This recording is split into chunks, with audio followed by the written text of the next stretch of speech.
Welcome back, everyone, to episode 27 of the They Fly Now Show podcast. Today, me and Hereth are joined by two very, very familiar faces to talk about the original trilogy, and we'll really just be showing a lot of love to the original trilogy today in those three amazing movies. So, without further ado, let's get on with the show. They fly now! They fly now!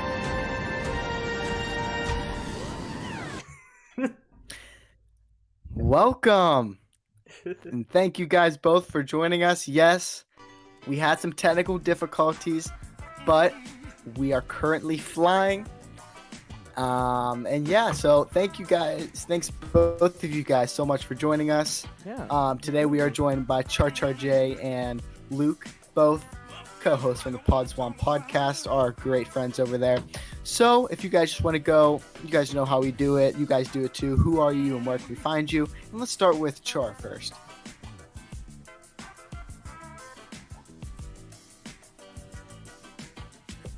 You can find me every Wednesday morning, Thursday night, and Friday night on YouTube at the Podwans Podcast, joined by yours truly and our other guest, Luke.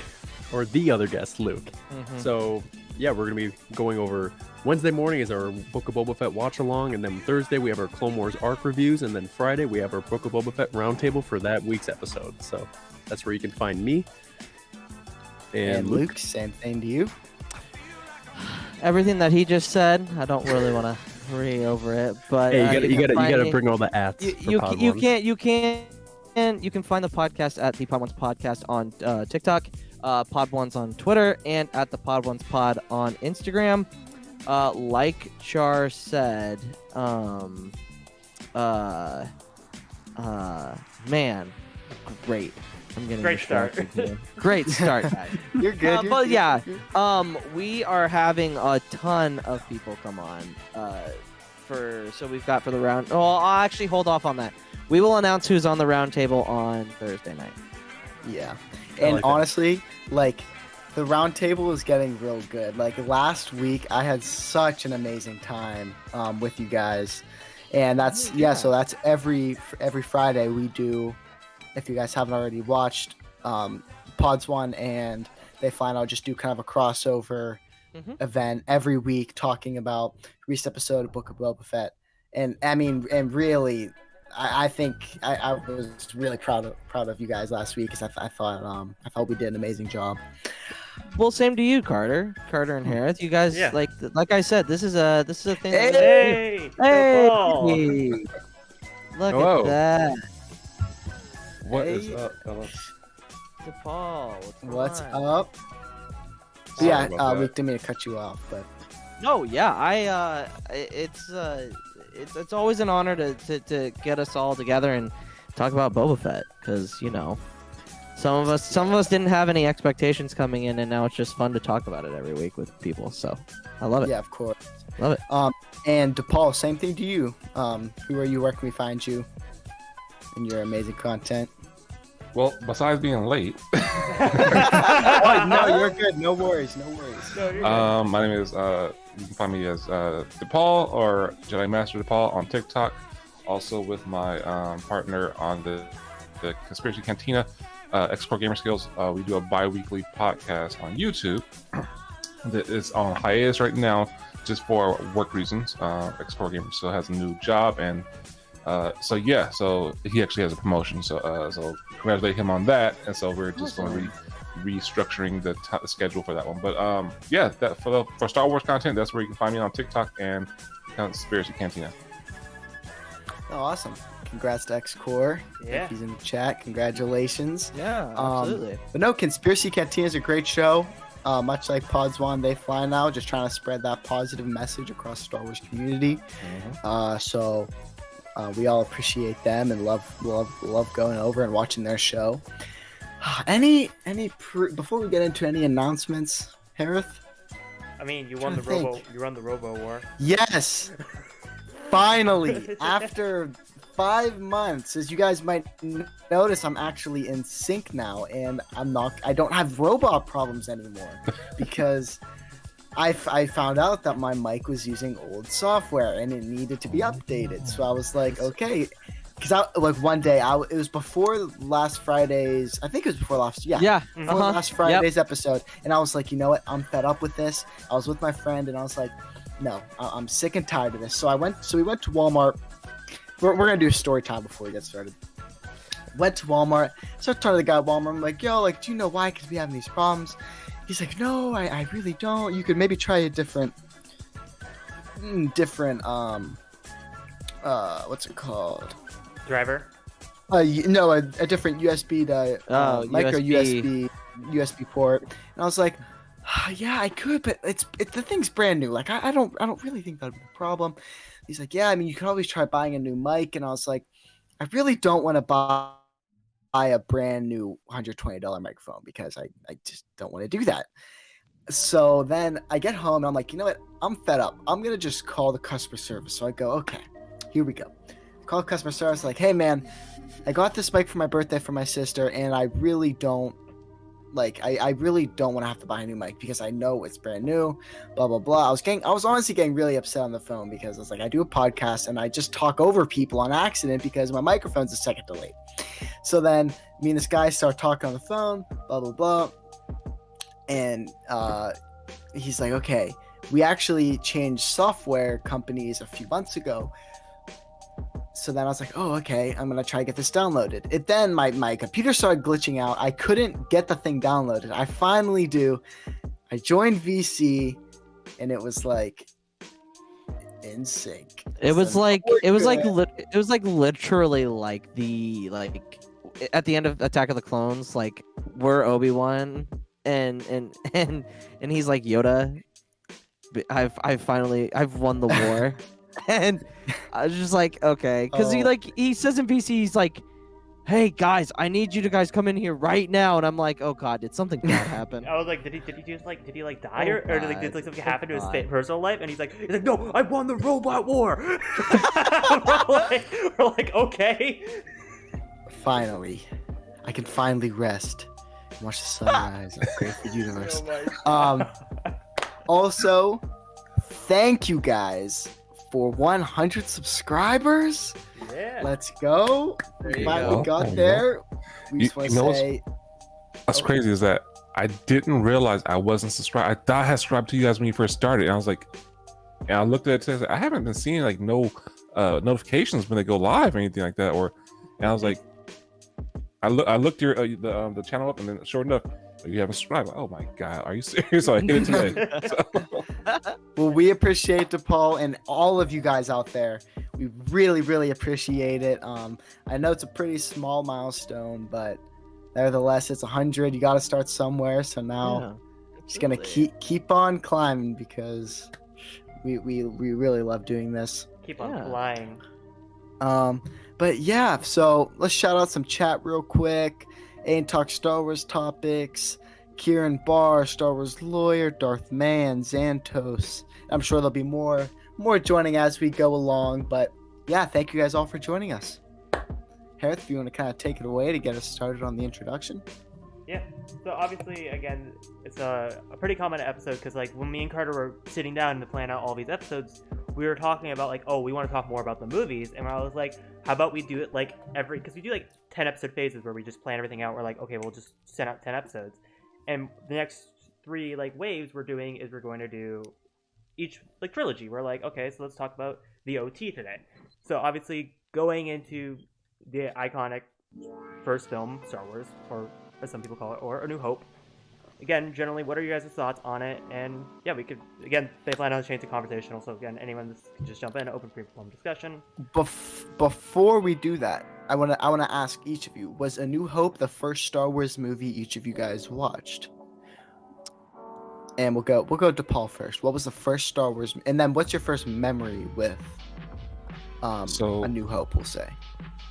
Well, New Hope was my first one. My first, I'm 4 years old, so I am the OG, the original trilogy era. But My first movie I actually remember that caught my attention was Return of the Jedi. But to answer your question, my first thoughts about New Hope, as a kid, I wasn't really captivated by the plot. I was all about, the laser swords and the shooting the guns and seeing Chewbacca, a big old giant Sasquatch-looking thing, run around, walking carpet. So I was captured by that, and all the different types of aliens that you saw, that different species. That's the difference. That's what captured me. The spaceships. But not until I got older and started really understanding story, plot, and everything like that, did I understand, oh wow, how depth the story is and how good it is. So I didn't even listen to the dialogue or really pay attention to the dialogue until I was around 12 for The New Hope. And I was like, oh shit, it's actually better than I thought. Okay, let me go rewatch all these again. So that's what caught me with The New Hope. That's one of the things I love the most, is just the different species and the action, of course. Yeah. Oh, that's good. So, getting into it, you started with Return of the Jedi. That's pretty cool. How old were you when A New Hope released? Were you just probably? I think I was a tadpole still in my daddy balls.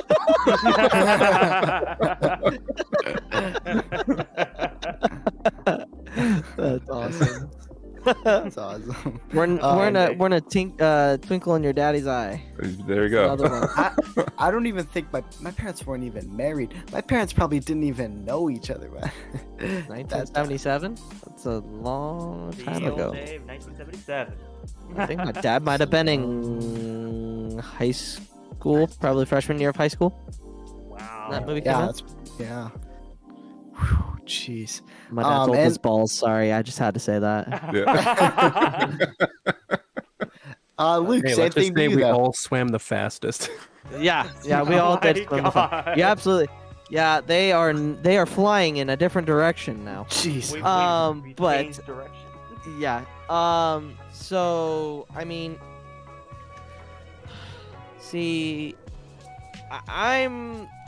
I'm in that middle part of where Star Wars hadn't come out in 20 years.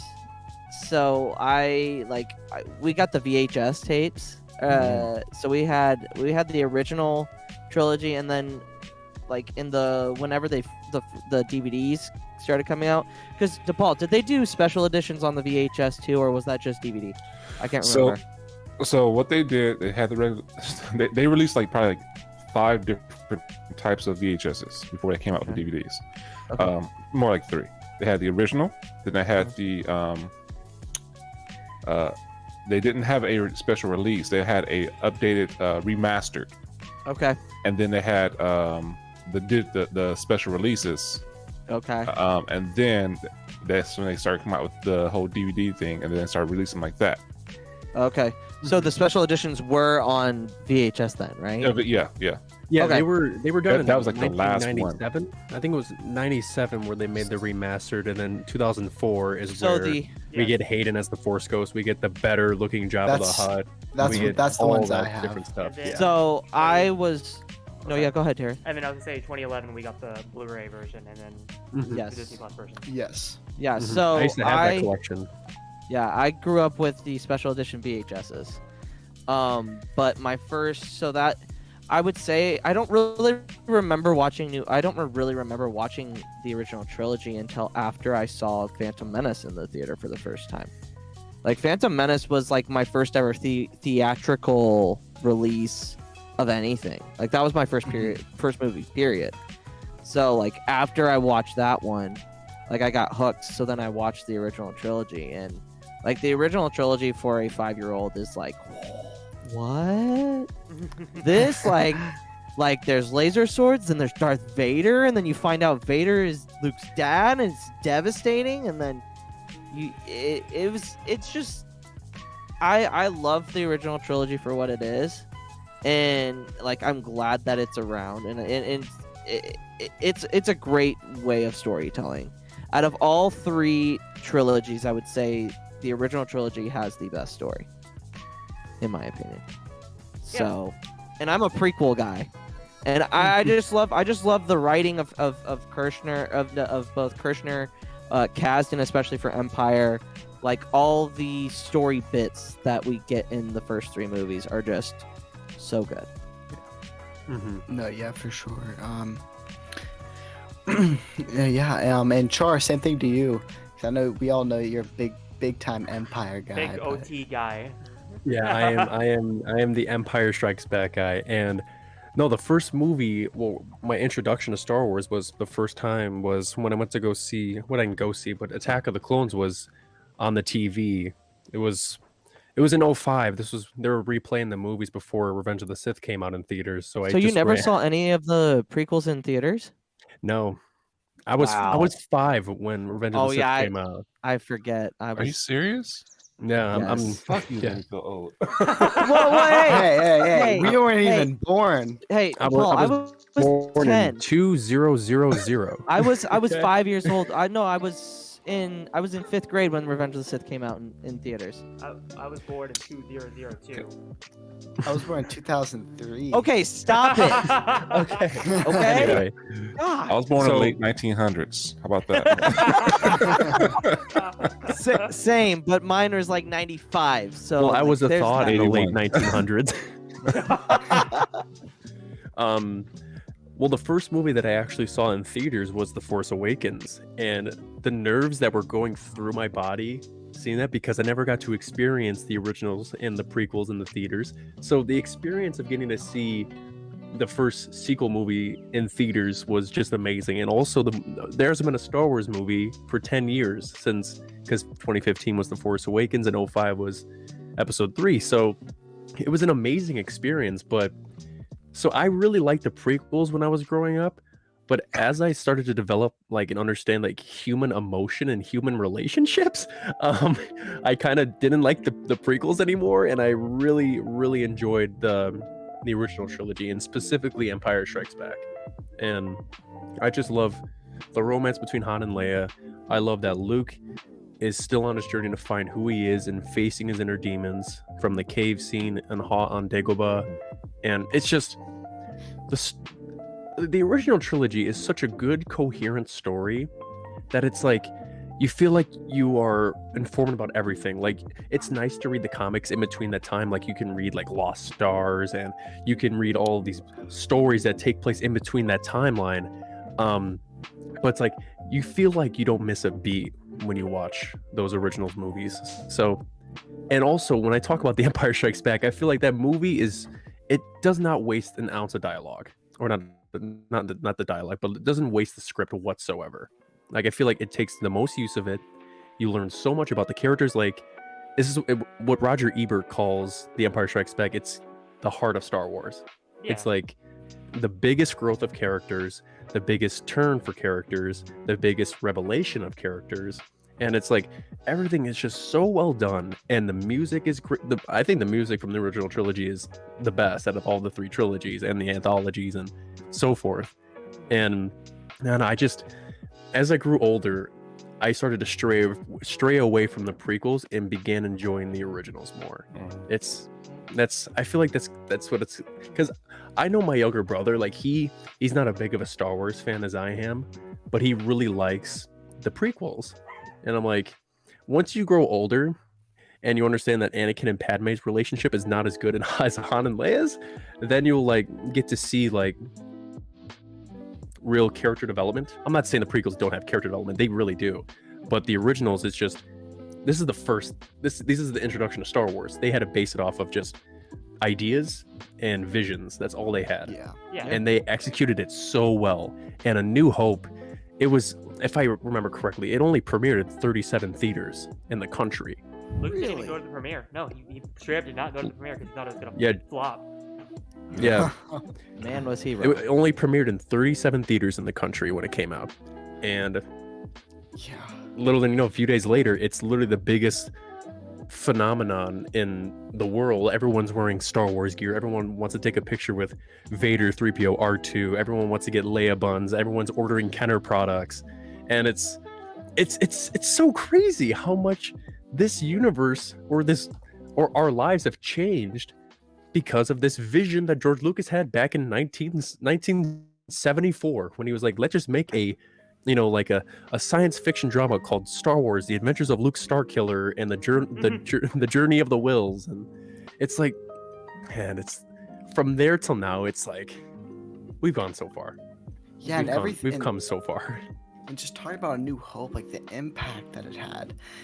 I know. Oh so my I God. actually have, if I could turn my camera right there, that shirt. So there's a shirt in one of those cases, and I actually want to talk about both of them because they're both A New Hope merch. That shirt is the first ever Star Wars shirt created. What? Really? It was the first. Nice. Yeah.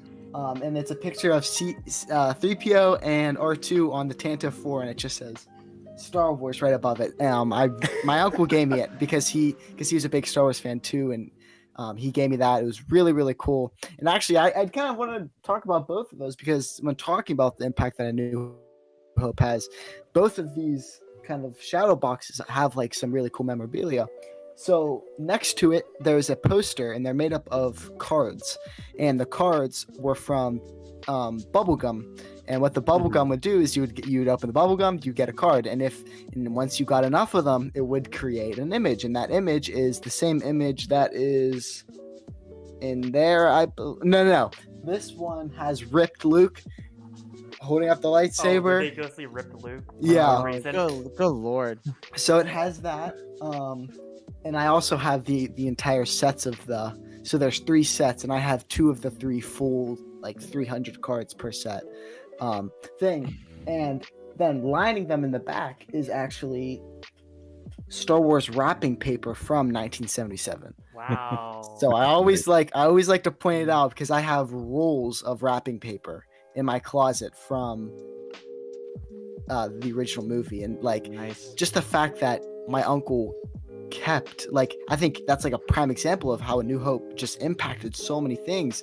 Like he kept wrapping paper in close to perfect condition from 1977 because of the impact that A New Hope had. That's insane. Wrapping paper. Yeah. That's insane. Yeah.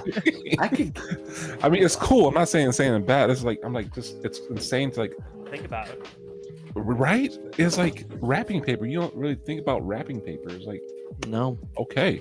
I know people have sheets and everything, and like bed sheets, and some people have their old belts and everything, but wrapping This paper, is very still nice. unopened from 1977. Would have been worth a nickel and a dime back in the day. Right? Yeah, same with that Yeah. Boba Fett figure that's going for 6 figures now. Oh yeah, with the because rocket they didn't- launcher, with the rocket, yeah. because of the safety procedures and Uh-huh. All right. Well, since y'all reminisce, I hope y'all don't derail anything. No, you're So, good. my first real experience that I can like really remember, like I remember watching the TV show, like not TV show, but the movie, like on TV when they aired on TV back in the day, and we had to be luckily we had a VCR, so we was able to record it on the TV. But my first memory, and I actually confirmed this one with my mother, was when I was 4. She did a Star Wars themed party for me, and what stood out to me was that she hired somebody. She hired Chewbacca. We'll say she hired Chewbacca to come to my party, and he had a blaster and everything. I just remember this big old Wookiee. Oh wow! Little DePaul's like, what? And that memory literally stays in my. That was my one of my first core memories. That's to this day. awesome. I talked to my mom about it. She's like, "You remember that?" I was like, "Yes." I said, "You were like 3 or 4." I was like, "I think I was 4." And sure enough, I was 4 years old. I was like, I just couldn't believe it. And ever since then, I've been stuck. And back then, that's why Return of the Jedi is one of my favorites, because the Ewoks, you have enough for life. And I was in the Care Bear phase then, because Care Bears were real big then. So I was like, okay, so Ewoks, Care Bears, and all that stuff like that. But yeah, Nice. Yeah, Ewoks I would- they are bears, but they're not, I don't think they're very caring. Oh no, they're not caring. Oh no no no about no. that They will food. eat you alive. Yeah. Yeah. Now I wonder how tall the dude dressed in Chewbacca actually was, because whenever you're 4 years old, the guy was probably like 5'2". And you're like, oh my gosh, it's Probably. Imagine Probably. seeing a 5'2" Wookiee. That's like That's weird. that's like a 10-year-old Wookiee. Yeah. That's like a baby Wookiee. yeah. Let's catch up with the chat real quick. So we got Aiden Talk Star Wars Topics says, I grew up on the VHS box set of the OT. Mhm. Darth Man says it was mine back in the back when VHS took over the world. Also, congratulations on 1K, Darth Man. Yay. Oh yeah, there you go. There you go. We got Aiden also said A New Hope was in fact my first Star Wars film.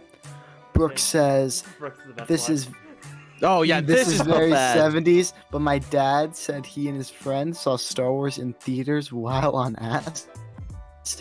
Hell yeah. Oh, You know how trippy that would be?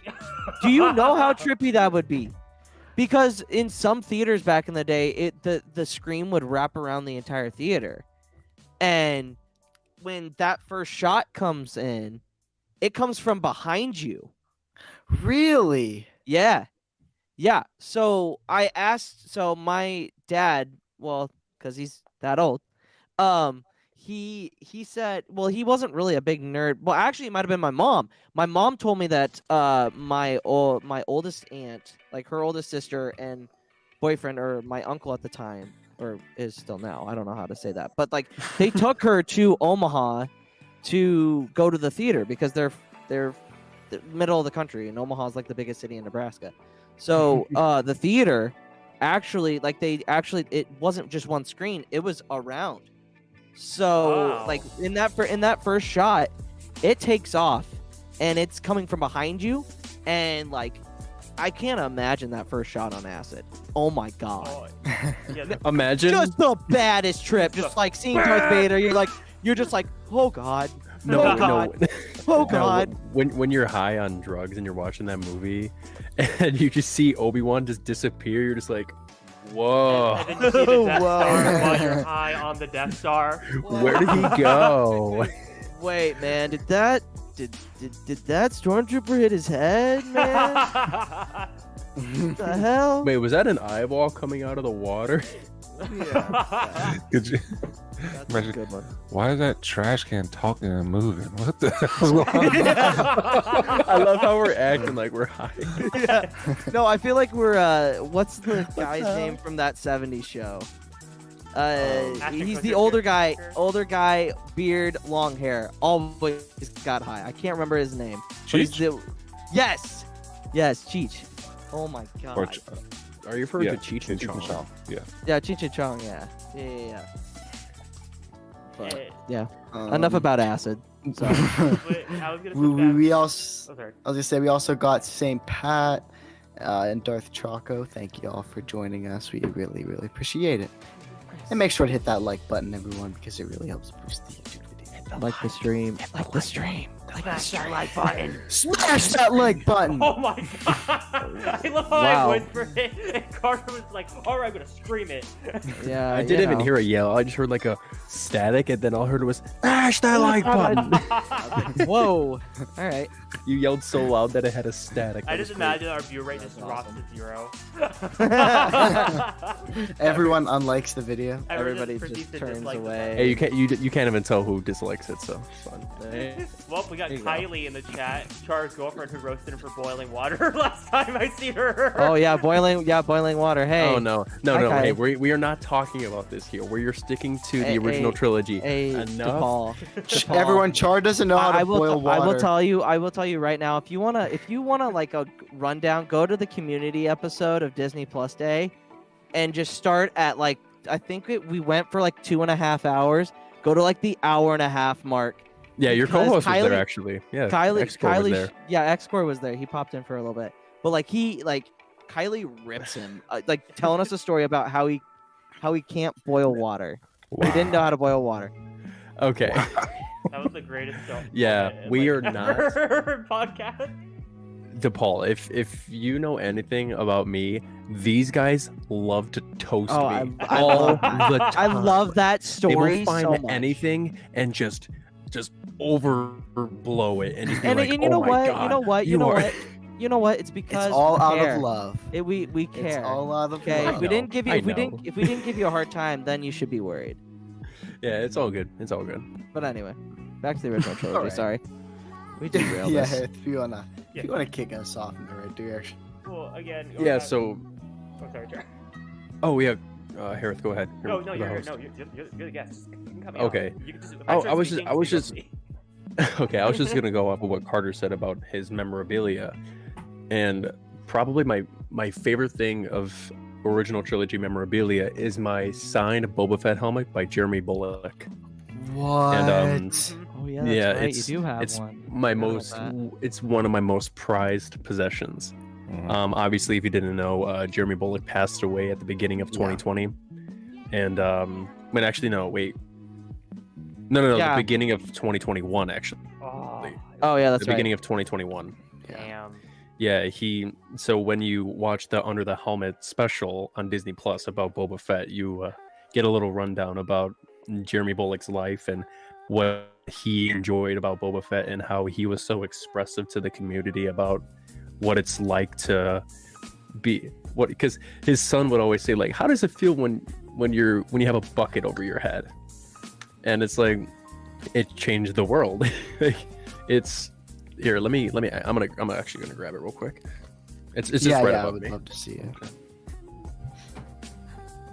I just have Darth Vader's helmet above me. Nothing signed. You know. Wow. It's right That's there. incredible. Yeah. That is That's dope. that is. I'm surprised you don't have it in a case or anything. Right? Yeah. I would have that. No, I just keep it next to my Vader helmet and my my jousting helmet up there. I just keep it like right here. It's Wow, awesome. That's really incredible. Yeah, I'm gonna be. I mean, there's I'm gonna be probably holding not on to this for years and years. Forever. I don't understand why you It's- don't wear it during the podcast. Just during the watch I mean, I party wear it one day. sometimes. You should, but- yeah, just wear it during the next watch party. No, but you see, here's the thing. Like the line, the T right here, it's extremely transparent, so you can just see my face. Like it's just it looks so silly. Like here, let me put it on. Oh Oh god, my here we god, go. Taco just derailed the show too. What did he say? What did he say? I have Char's Hold on. mom above me, so.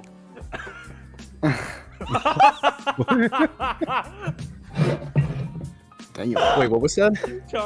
Tiago goes, I have Char's mom above me, so.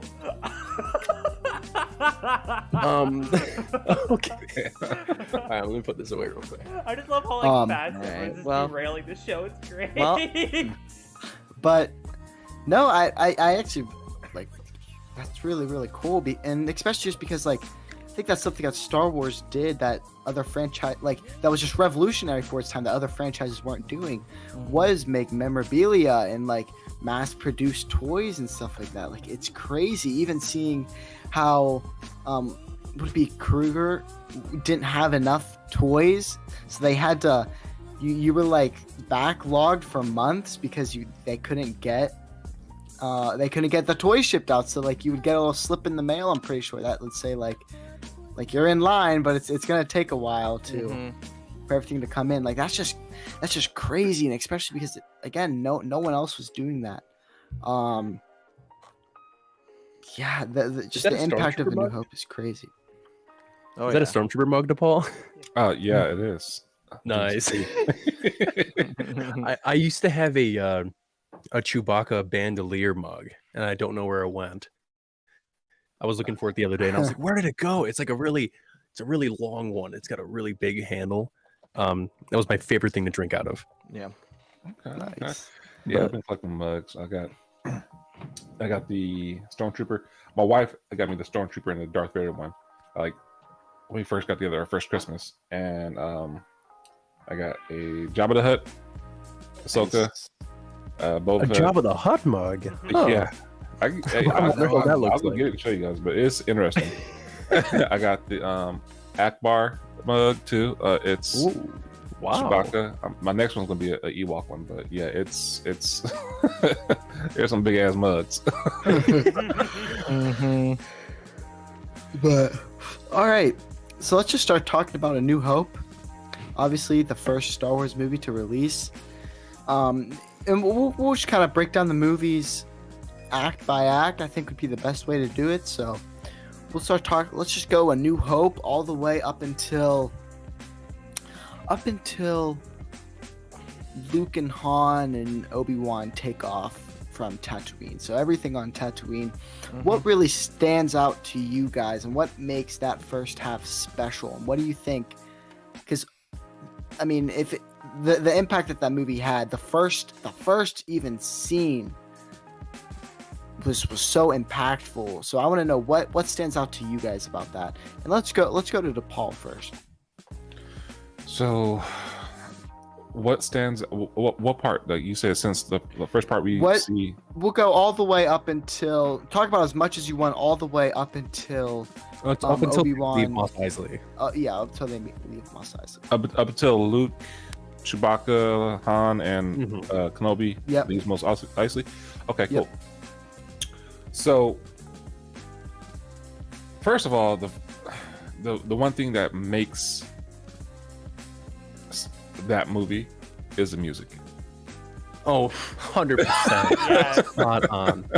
So that's the first thing that stands out to me. I mean, you hear the first little cue, like Star Wars. Yep. It's like, so John Williams is a freaking legend. He made that movie, those movies. Yeah. And even just like for me, what stands out too, starting from it used to be the 20th Century Fox theme, because that was actually it was incorporated for the Fox fanfare Star movie. Wars. That was yeah. And people are like when you heard that little dun, dun, dun, dun, so even from that right there, like you just get chills, like, oh shit, this is about and also even in Disney Plus, when you watch A New Hope, they have the classic fanfare music, and it's like, oh my god, I always get tingles when I hear that, because it's in the prequels, and it's in Empire and Return of the Jedi, but like the classic fanfare music is in there, and it's like, oh, it's so cool. It's so oh man, it just gives you chills. Like even right now, I was thinking about it, and seeing the Lucasfilm logo, that the green, like and the green letters. Yes, and then it says far, far away. In the blue, the Star Wars blue. I'm like, it's like even before we get into the actual movie, all that stands out to me. Like you just know, like it imprinted on me, and I was like, okay, cool. And then the Star Wars. Oh yeah, absolutely. Like, oh, what about that? Like in your face. Here we go. Like action packed, even with the music and the title, and then the scroll. So I can go all the way along. I'm not trying to steal the show, but just those alone. Yeah. Right there. There's tons and tons of great things from just A New Hope. It's incredible. And and again, you didn't even mention anything about the movie. Right. That's all before the movie. Like stuff they were doing, no one else was doing. Like this was just revolutionary. Yeah, ILM did such a good job with the effects of the movie and the models and the Death Star trench, and it was incredible. All the little things that they did to make this movie as perfect as it is. Yeah. So, fun fact for you guys. So before they actually had George Lucas decided where to put the Star Wars museum, it used to be a traveling museum. Oh, really? Wait, isn't that in Milwaukee? Yeah. And they actually traveled to San Francisco one time, and I was like, "You want to go?" I was like, "Yeah." So you had to see all the props. That's awesome. And costumes. That's legit. To the movie was made in. They had guards there and everything too. Like, nah, you ain't coming in. I ain't doing this. Stupid. But I saw the models that they used to film the Death Star, not Death Star, sorry, the Star Destroyers. I was like, oh wow, really? And, just like the whole stage, it was huge. Like the table and everything was long. I was like, oh my god, this is cool. And the Luke Skywalker's speeder. And They had that there. I was like, this shit is. I was just like in awe. I mean, and so that right there, to be able to see that in person was so cool. And then, So how big are the Star Destroyers?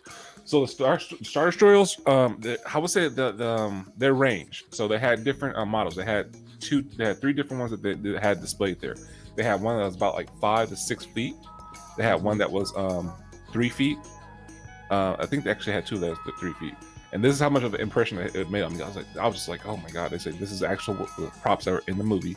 The TIE fighters are hella small. because they have to have the perspective of like space, and they have to make everything so small. So that makes sense. But it was just so cool to see them like, oh okay, and they said don't touch on the glass because they have in glass. And keep the hell away from there. Like, but it was so cool. They had, and what scared me for a little bit too, because they had the Tusken Raider costume, the whole fit, and the bantha stick, and the rifle. I'm like, and Tusken Raiders are about like 6 feet tall, like the small ones. They had like two different ones, so it was cool. Oh yeah. Did you see like 3PO's costume or 3PO was there? Like... They didn't have R2, but they had 3PO. I think because R2 was actually in Skywalker Ranch. Oh, okay. Okay. That makes sense. So I was like, all right, cool. But yeah, they had a 3CPO there. I'm like, okay, that's what's up. But yeah, I was pretty impressed. Well, on that note, what I'm thinking of with that is, if you really think about it, well, not really think about it. Star Wars was the first movie to revive visual effects as a medium, because at that time, 20th Century Fox did not have a visual effects studio. Lucas had to self-fund that himself and actually go create ILM. And funny enough, they bombed the first because they spent all their money on 2 shots, I believe, and they had to scramble at the last second to get the Death Star sequence done. Thank you, Alan Ladd Jr. No, you're absolutely right. That was the first big movie that put a lot of detail into, well, not only their stop motion, but the shots of even in seeing the Death Star for the first time. That's all done on multiple shots. That's not just when it comes closer. That's not just one shot. That's consistent. That's stop motion. Because they had it moved, they moved the camera closer to it, but it was all stop motion. And then also in the trench run, the trench run is all literally they built the trench run, and they just had the props flying, and I was like, that's ridiculous. That's just ridiculous to do back in 1977 or 1976 when they were doing it. I've seen behind the documentary for the trench run. They literally had, it was so crazy. It's crazy because it's so indie. Because what they did is they actually took a car, drove by, had someone stick out with the camera out the window, and flew through the trench. Yeah, really. And then you have those practical explosions, and you have the they would blow up the prop. Yeah. They would set little firecrackers, and they would time it. And that's just so revolutionary, and I think that's why the movie did so well, because it totally takes the it brings your imagination, and you're just holy shit, this, none of this should be real, this this doesn't make sense, but it's it's awesome. And A New Hope does that so well with their practical effects. That's the most crazy thing to think about, is that he almost bankrupted his entire. He had to take out a $1 million loan, and George Lucas was stressed out of his mind, but they were behind schedule on shooting, they were over budget, and Fox said, no, you're not getting any more money. So he said, screw it, I'll take out a loan. Got it, and ended up paying that loan back tenfold. Yeah, with that one release. Because Star Wars originally was supposed to come out, what was it, August 1976? Yes. And then it got pushed, it was supposed to come out May 76. 77. I mean, which is crazy how much that is. That gives it time, though. Yeah, George even said that he took a pay cut so that he can. He's like, I'm not gonna pay myself. That's why they made a big old deal about the toys and everything and the merchandise, because he's like, no, I'll take a pay cut, and how about this? I just want the money from the merchandise. And Fox was like, fine. We don't have to pay you no money. Awesome, let's go. Right. And What a mistake The on their merchandise. part. The Right. merchandise, Man. the total money from the movies together is about maybe 10-11 billion dollars, and the toys have made almost 40 billion. it's made quadruple that. It's insane. Yeah. Yeah. I saw a stat yesterday, and they were comparing. It's a comparison between Marvel, Star Wars, and DC, and it was looking over all of the box office. They had like 4 categories, like box office, and maybe just a few. It was like box office. The ones that really stood out to me were box office and And toy sales. and toys and different sorts of Comic marketing. books. Yeah. So the second most was Marvel, and they had, I think, 7 billion. Don't count me on that. Around 7 billion sold in toys and merchandise. Star Wars had 40 billion. Like, that is insane. Which is insane to think about because Marvel has been a company since the early to late 30s. Yeah, it's been around 30s in or the 40s? 1940s. Yeah, 40s. because DC Comics was created Even in before the that, 1930s. Yeah. Yeah, Yeah. But think about that as they have so many comic runs. They have so many comic book characters. They have so many rights to certain characters. Like that's just insane because you just And look it at a doesn't sick even- film. Yeah, it doesn't even touch Star Doesn't even Wars. touch. Yeah. It's crazy. It's so crazy. Oh, yeah. Yeah, it's insane. I didn't want to derail anything, but so we got past it. The whole the scrolling and the title and everything. So my favorite character out of all Star Wars is R2D2. Plain and simple. That's He's hands my down favorite droid. character. Carter. Favorite droid. Hi, Carter D2. How's it going? Hell yeah. Hey. So like people like, oh, mine's Luke Skywalker. No hate to Luke. Luke, no hate to him. I love Luke, but R2D2 is my favorite character out of all Star Wars. Well, you have to remember, he literally saves everyone's ass. Literally. Literally. so many many times. times. Mhm. He And, saved the Queen's ship. He saved Padme from getting melted in Geonosis. Has saved He- Anakin Obi-Wan, multiple He got times. the in Clone elevator Wars. activated. He's done Man. so much. He saved the entire Rebel Alliance. Yeah. Like the true unsung heroes. Just like, man, like, yeah, I can go on the whole, And he's seen it all. And he's seen everything. all of it. He's the only one. Yep. Yep. So 3PO getting erased. R2 and CNC3PO about that's cool, but R2, I love R2. Now, what really just like was menacing was first time I saw Darth Vader, Oh yeah. like on the scene, like boom, like who is this? Wait, and as a kid, I called him Dark Vader. I didn't call him Darth Vader. I called him Darth Vader. And so seeing him on the screen was like, holy crap! And then you had the 2 stormtroopers like just sitting like right by, like walking right behind him. Like, who is this guy? Okay, what's he about to do? And when he flipped dude off the ground, not even the yeah. fork, just like Captain his feet was Antilles. dangling, like, oh, and then cracked his neck. If this is a consular ship, then where are the ambassadors? And it's just like, well, even throws think them. about that. Well, think about that. Darth Vader is in 13 minutes of that entire movie. Yep. Mhm. And every single shot he is in, he steals the show. Like Yeah. that's what you're looking at. Even when Leia shows up, when Leia shows up and then but then Vader, so like they're with the shot, she gets captured. They walk by, Vader comes out of that hallway, and instantly he takes the show. Instantly. Instantly. I- That's why I, I think mean- he's the most iconic and greatest villain of all time. Yep. I agree. He captures I a mean, room. He has less than 30 minutes of screen time. I think it's 27 minutes of screen time the throughout the original trilogy? entire original trilogy. Yeah, like- it's nuts. Jeez, Crazy. oh man. And he is the most well-known villain out of cinema.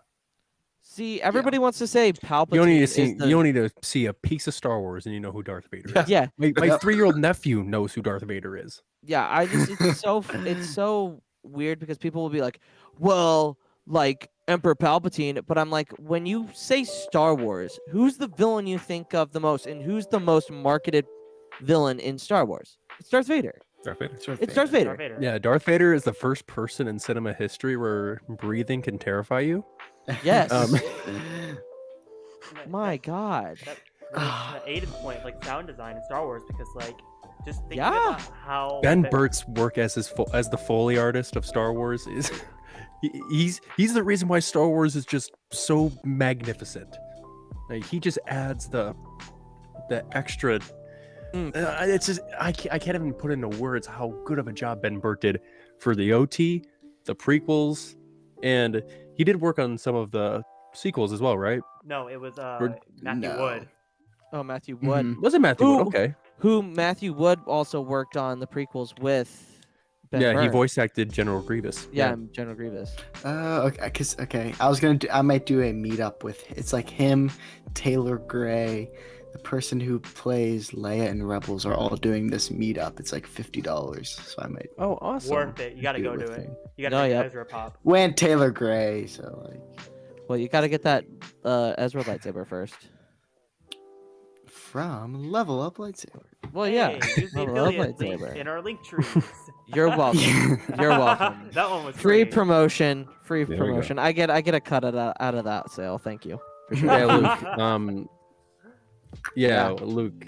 I don't know if you want to go ahead and talk about your favorite scene from A New Hope, or your favorite part from A New Hope.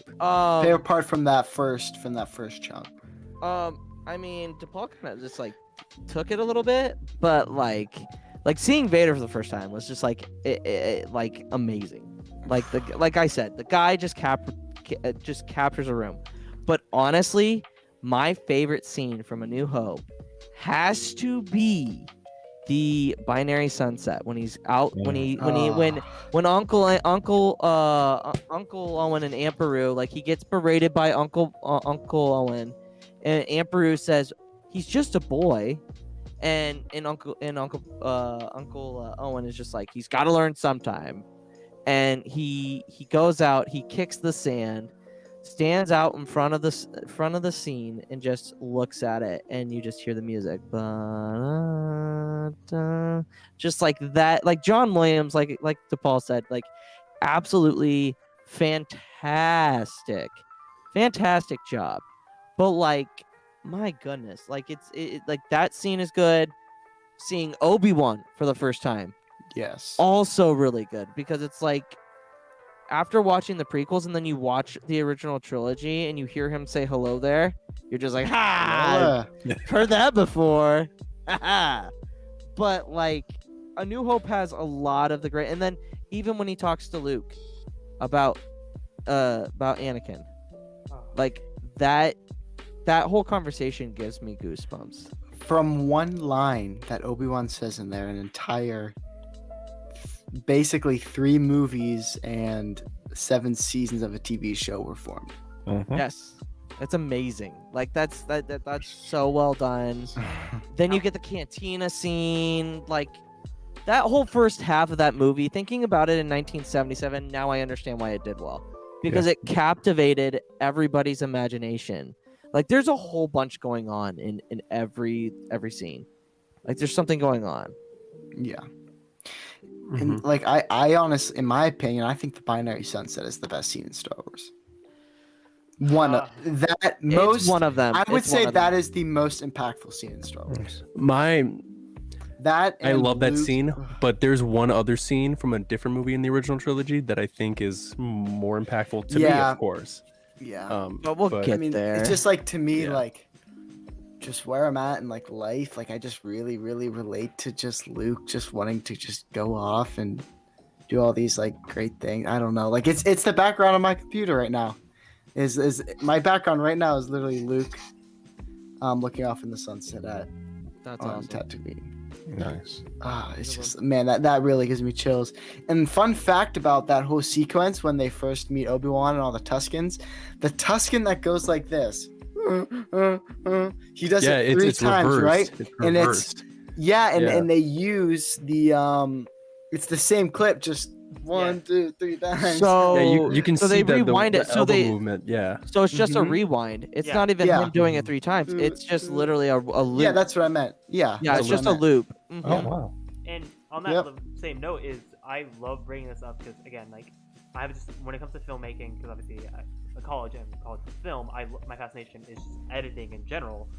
I Yeah. love looking at New Hope just from an editing perspective because if you really think about it, Star Wars truly was saved in the edit because if you look at the structure of the film before they fixed it, it was horrible. It was like tentative battle. They would cut back and forth with Luke. Then they would go to Luke, Mhm. and then like there would be a whole bunch of sequences there. Then like the whole film was out of whack, and like the whole structure of the film, like there's a whole essay on it, video essay on it, where you could see all the problems, and you're just like, oh my god, like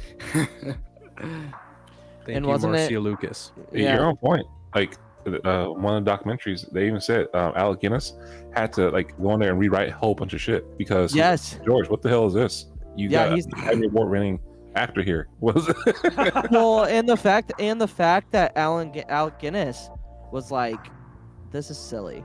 Why am I doing this? Yeah, But he he's like- hated Star Wars. He hated but the he- idea of it. But you know what? He hated it, but he knew what was gonna happen. I feel like he knew, like most of the people knew what was gonna happen with this film. Yeah. And like Alec Guinness signing on for 3 movies is insane because he was a award-winning actor. He had done Broadway. He won an Oscar like 10 years before. He's the right? only Mhm. actor in Star Wars That to has won win an an Oscar. Oscar for Best Actor. Yeah. He's the only actor in Star Wars, in any Star Wars production, to win an Oscar for Best Actor. Which is fun. It was Wait, Alec Guinness as Obi-Wan Kenobi. oh, he did win it? Yeah, he won Oh, I didn't Best. know that. He won an Academy Award for Best Actor Oh, wow. Wow. for Obi-Wan Kenobi. That's the only Oscar ever won by an actor in Star Wars. That's crazy. Huh. I mean, he did a hell of a performance. A New Hope won, I believe, 6 Oscars, Yes. and Empire won 2. I think it was Best Sound and art. Something about I think it was like stage design. But then and everything else only got subtle nominations. It was just Hope and Empire were the only Yep. 2 ones to win Oscars. Mm-hmm. It's crazy. Going off of what Hereth was saying about like editing and stuff and kind of the whole film process, they ran into a lot of problems while shooting in the desert. One, it's a funny story. I think it was Tanzania and Tunisia. Tunisia. Tunisia. And what was the other country? Zimbabwe? No, that's not Zimbabwe. No, Zimbabwe, I think it's more South Africa. Is it right? Or am I Yeah. thinking of something else? Maybe like Morocco, maybe. But anyway, I know it whatever was 2 Tunisia countries- for Tatooine. yeah, Tunisia for sure. I think it's because- pronounced Tunisia, guys. Tunisia. Not Tunisia. I'm sorry. Tunisia. I don't know. I'm just helping you because I get corrected on everything on our show too, so it's all good. All right. So, a war was almost started because whatever the bordering country was thought that It was the I think Libya. Sandcrawler. I think it was the Libya. jaw was. Yeah, they thought that the Sandcrawler was. Yeah, it was Libya. Yep, it was Libya. Libya thought that the Sandcrawler was a military vehicle. And they were like, hey, if you guys don't remove that because it's so close to our border, if you guys don't remove that, then we are going to start to We're gonna like, we're gonna have to take some military action and move it. So then they basically forced George to move it. It's just that's crazy. Also, Anthony Daniels would like overheat in the C-3PO suit while they were, because it was so unbelievably hot that he couldn't stay in there for very, very long. Yeah, it was just like with the Phantom Menace, like those scenes with the pod race in Tatooine. It was, you can see the pictures with Liam Neeson wearing the glasses under the canopy. Like that's a scene picture. But no, like filming in Tunisia was like what 105, 110 degrees on some days, even higher than that. It was insane. Yeah. No doubt. Yeah.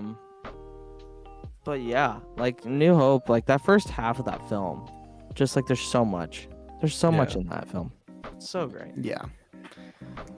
And then Okay. you go. I would say, kind of fast forwarding to a little bit above the cantina, just talking about things you notice, because like again, New Hope has like this like feeling of like, again, like I'm not trying to say indie because like obviously it was a studio by Fox, but there were so many like different problems that was going on with the movie, like Vader's like helmet having fingerprints on it, or like when Luke and Han are about to go up to the Falcon, you can see like if you look in the background, you can see Kenny Baker and R2 just fall down the stairs and like come out like for a frame, or like in the original theatrical cut, the visual effects artist forgot to paint Obi-Wan's lightsaber for 3 frames. Like there are like so many different things with the New Hope you can like pick out. Oh yeah, absolutely. I mean, the cantina scene.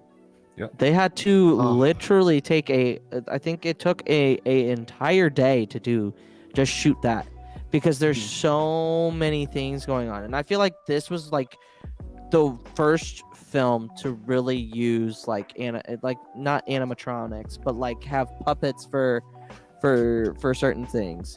The costumes and the makeup design was on par. Like there had really been nothing up until that point to that scale, with so many people being so many different aliens, that like it's insane to think about.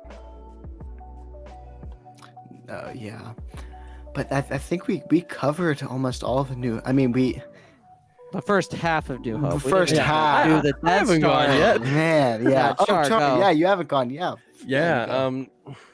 Yeah, I was just making little pointers from time to time, but I'll make mine pretty concise, because it's like what makes that movie for me is the movie can tell the story with just your eyes.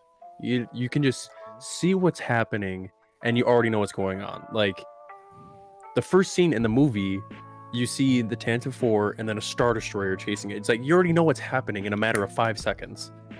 You know, there's the scale of the Star Destroyer knows who's in power, and the small little ship knows who's fighting against them. Like that's, you don't even need to hear anything and you know what's going on. And even with Binary Sunset, like you can see Luke looking out on the suns and you can read his mind and know what he's feeling. It's such a beautiful way of filmmaking.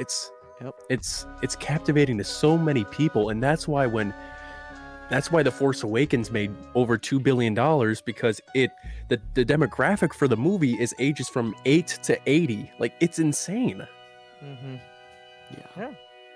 Like little kids and elderly people, like they all go together to see that one franchise that captivated them back in the 70s and once they did in the early 2000s. Like it's remarkable.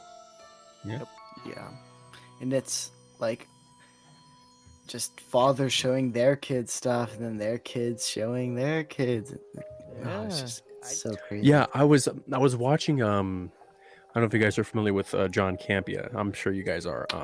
Yeah, the guy who. But leaked, I watched his. Who leaked the No Way Home. twice. Sure. But he was doing his review about the best movies of 2022, or no, 2021, and he was talking about how a guy commented in his stream that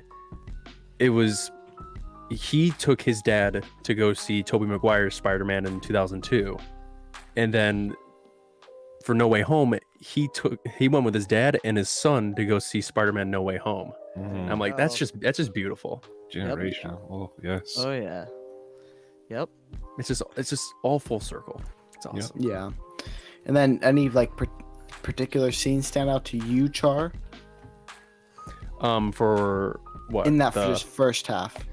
I just loved C-3PO and R2's banter, because their growth is, you don't really notice it, but their growth throughout that movie is so important, because the first part you see C-3PO kicking him and like, don't call me a mindless philosopher, you overweight glob of grease, and you and it's just they fight so much, and then later in the movie they're like, I will donate my circuits if I have to. Like it's just a growing relationship. It's so cool to see them like be these, like, well, obviously they're played by humans, but you know, Kenny Baker and Anthony Daniels, but the movie, they're just robots and they can actually have a relationship. It's such a weird concept, and I just love it. Yeah. Yeah. And then I kind of just moving on to the second half of A New Hope. We'll just go the rest of the movie, whatever we haven't covered yet, and we'll just go to Luke first. What sticks out to you about that? Tarkin. half? Tarkin. My God, that guy. He is. If I had to have an underrated Star Wars villain, it'd be Tarkin, because he doesn't say a whole lot, but he demands respect, and he is just so dang good. You know what? He's like Vader in that sense. And the funny part is that like when Vader comes into the room with all of the commanders and all the generals and everything, he's not the highest rank there. It's Tarkin. Tarkin is holding the leash, like Leia says to Tarkin when they bring her in, when they blow up Alderaan. But like Tarkin is he's low-key one of my favorite villains. He doesn't say a whole lot, but like his presence, just like Vader, he has a presence. You know he's important. But my favorite scene of Vader is definitely when they're all talking about how the rebels if the rebels got the plans that it would be a big deal, and then some of them are fighting or not. I think it's funny that Vader goes, your technological this technological terror you have constructed is insignificant next to the power of the Force. And then the guy, I can't remember his name. It will always escape me, but he mouths him, and Vader goes, "I find your lack of faith disturbing." And that part, that's the part where I was like, "Yep, Vader's the best villain of all time," because he literally chokes the guy, and then get back to Tarkin, he goes, "Vader, enough of this. Vader, release him," and Vader lets him go. So it's almost like, who is the real? Yeah, as you wish. And then it's just like Tarkin then takes over the room and says, "This bickering is pointless. We'll get what we need from the princess, and then we'll kill the rebels, and that's it." Because like in that movie, there's not really a clear, like, the clear villains are the Empire, but there's not a centralized villain, because you consider Vader as a minor villain in that. I think the main villain is Tarkin. Yes. Has to be Tarkin. Yeah. I would say because Tarkin. Vader is taking orders from Tarkin. I would say, which is hilarious to think about. And going on what you said earlier, Luke, about Alec Guinness not liking Star Wars, Peter Cushing, who plays Grand Moff Tarkin, loved playing Tarkin. And he was so upset that Tarkin dies in the movie, because he would have loved to play another character. Yeah. Or he would love to continue Tarkin's story, because he just enjoyed it so much. And you may see him as this very menacing guy, and he's played Dracula in the past, and he's played Frankenstein. You know, it's like he's played Dr. Frankenstein. That was one of his first ever roles, was playing Dr. Frankenstein and Dracula with Christopher Lee. Yeah. Really? Yep. Those two were both in Dracula. Yeah, but you can see best friends. Yes. They were, yes. And the other thing about Tarkin, Peter Cushing, he didn't like the boots that he wore. Mm-hmm. Yes. That's why you he wore slippers. That's why you never see his feet. It's because he thought that his feet would hurt. Well, you do sometimes. Like there's like that shot of like, when very he tells, minimal, but like every single time it's from the knees up. Yeah, where he tells him, "You may fire when ready." Like that back shot, you can see the sphere on the window. Yeah. Yep. But like, I'm telling you, dude, Tarkin, low key, like one of my favorite villains. Go read Tarkin. It gives you so much. Go watch the Citadel arc. Also, sorry. Oh, Peter Cushing is such a nice dude. Like when you watch Empire, I think it was from Empire of Dreams. You see him record those scenes of him being Tarkin to Leia, and then Carrie Fisher and him are just like laughing because they messed up a scene, and they're just like hugging and they're talking, and it's just like he's like your typical grandpa character, or grandpa guy, like that you want to be with. Like he's such a good person. all you hear is, "Where is the rebel base?" And then he starts messing up a line, and then all And you then hear he is starts Carrie going Fisher into a laughing, and monologue. then he's Yeah, like, it's like, "Ah, bah, bah, bah, bah, bah." Yeah, it's so funny. Yeah. It's great. Oh, Like yeah. if you ever have a chance to watch the deleted scenes from A New Hope, go ahead and do them. They're so good. And also, Yeah. there's a deleted scene from A New Hope that contains some interesting things about the Book of Boba Fett. So Yeah. about Cammy and Fixer. So Oh, yeah, that's Oh right. yeah. Yeah, that's Cammy and right. Fixer. That's right. did you forget it already? No, I made a video on it for TikTok. I was talking about the Last Jedi Yeah. Foundation and then Book of Boba Fett and how that relates. Oh yeah, Yeah. absolutely. Oh yeah, and then like even like knowing what Leia went through while she was getting, which is in Bloodline, like Yeah. seeing what she went through Oh, off screen during A New Hope, it's crazy. Yep. And the hatred that she gets for Vader, and then when it ultimately she finds out who he is, Yeah. that scene in Return of the Jedi hits hard more Yep. for that character. Yeah. So I'm trying to think. Oh yeah, even like just talking. I won't talk too much about books, but like Lost Stars mhm. is my favorite book, and it's just like it accompanies the original trilogy perfectly. Mhm. It just gives you all these different angles and little like who did this, like that they're like right off screen. Like 2 seconds later, if we were to keep running, yeah, you'd see Thane and Sienna. I just think that's really neat. I mean, you even kind of see Thane in the Battle of Hoth, but I don't know. I think if you are a big original trilogy fan, Lost Stars is definitely the book to start with if you haven't read anything. I'm not gonna go into too much of the details again. I want everyone to read Lost Stars, but my Mhm. favorite thing Lost Stars does with the New Hope in particular is it Mhm. really makes the destruction of Alderaan have a punch. Because Yeah. watching other characters' point of view, watching Alderaan explode, you're like, holy shit. Well, even in a certain point of view, A New Hope. Read that and watch the movie. That's insane. Like, there's a chapter about Imperials watching Alderaan blow up. Really? And oh yeah, it's pretty intense. But yeah. Huh. But no, and then we'll go to Char next. What are your thoughts on, or what's your favorite scene from the second half of A New Hope? The Death Star trench run. It's simple. That scene was it was just so well done. Like, and the tension that built inside of you when you were watching Luke getting chased down by Vader and the 2 TIE fighter pilots, and then all of a sudden you see Leia on Yavin with General Dodonna, and then all of a sudden you hear target is in range, and then it's like you're like, oh my god, your head is racing. Like, you have no idea what's going to happen. You have no idea if the rebellion is going to win. You have no idea if the Empire is going to take out Yavin, and it truly just, it's just a perfect way to add tension to the movie, because it's like your hero's about to because you know the destructive power of this. We've seen that earlier with Alderaan, and then you see it now about to hit the rebel base, and then Luke, our hero, our savior, our golden boy, goes and he destroys it, and then all we hear is Yahoo! And then look out!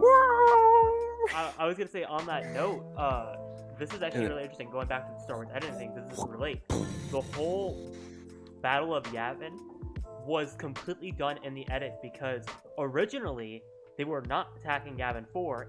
The rebels just were going to attack it, and what happened was they basically ADR'd this whole idea that the Death Star is going to Yavin to blow it up. So they came up with that on the fly, and I think this is a quote from Marcia Lucas. She said, "If you're not cheering when Han Solo shows up, the film fails."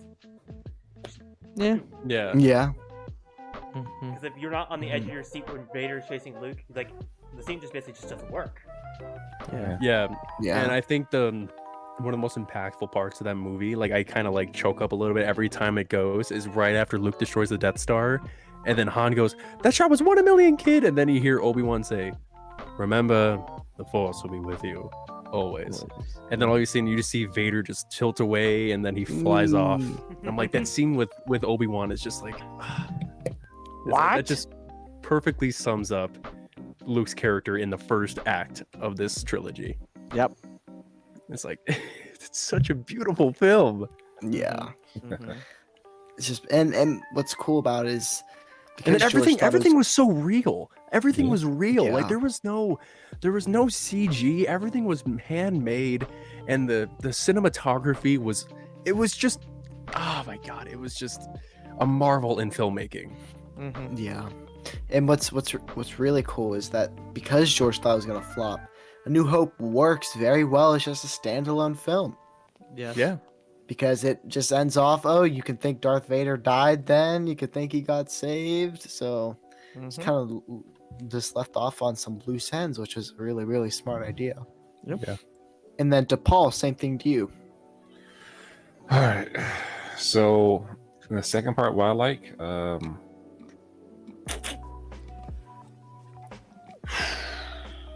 y'all hit a lot of good stuff. Yeah. Sorry.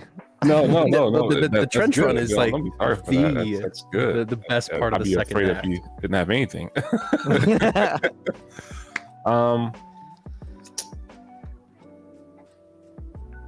You know, out of the second half,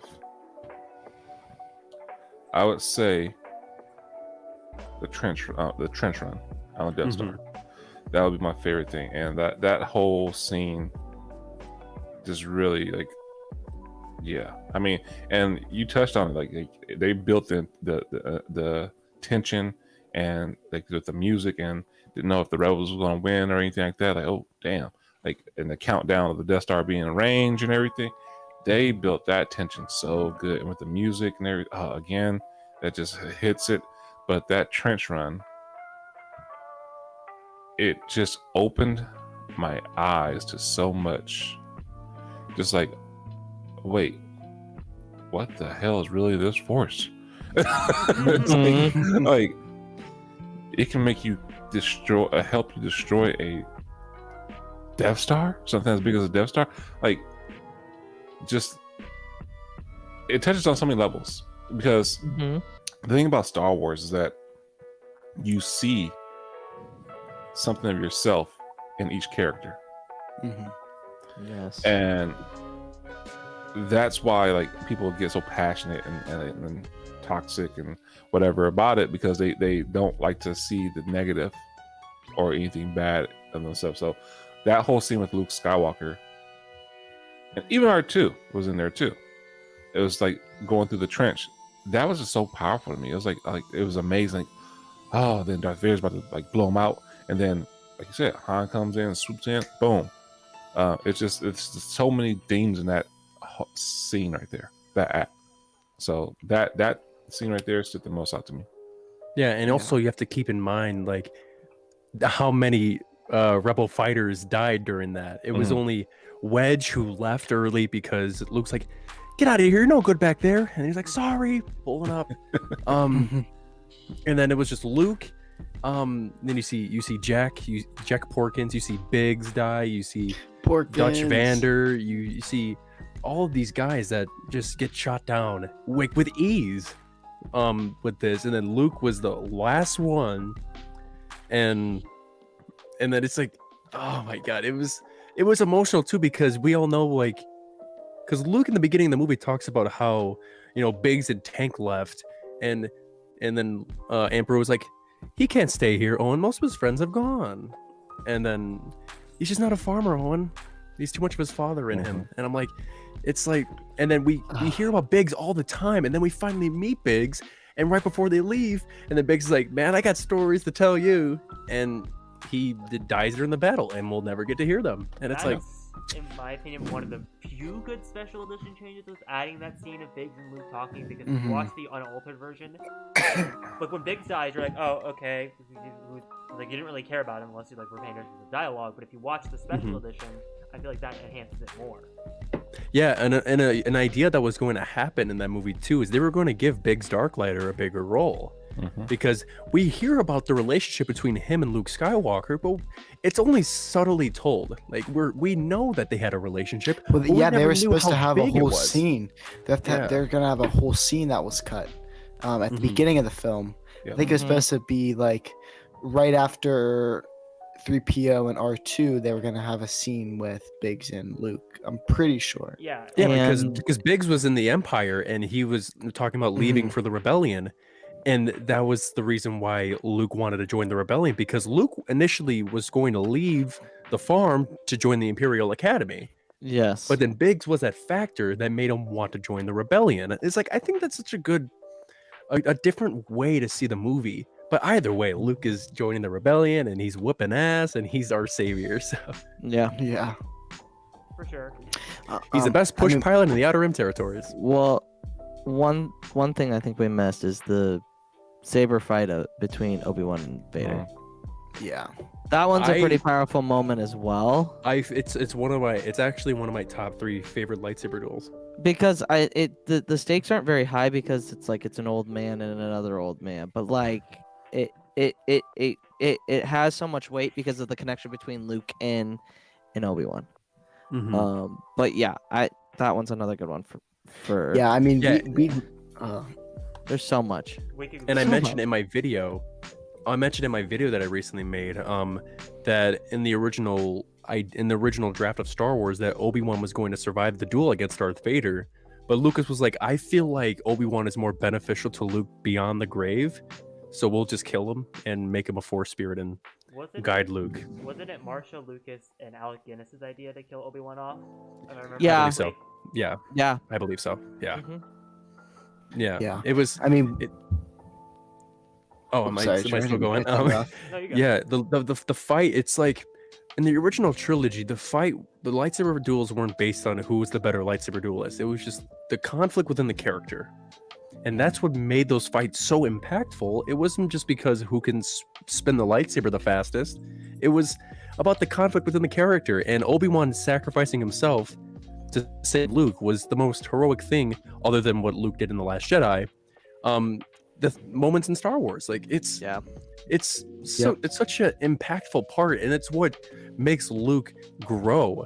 Mhm. Seeing that his mentor for a little bit of time die, and then he speaks to him beyond the grave and he guides him, and it's like, it's such a beautiful way to add development with the character, because he's not there but he's also there at the same time, you know. Yeah. It's Absolutely.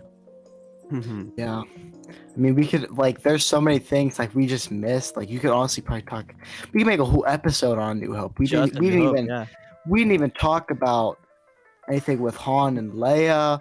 We didn't really talk about anything with the trash compactor scene and breaking out Leia. All that. I mean, Yeah. those are all just iconic, amazing scenes. Yeah.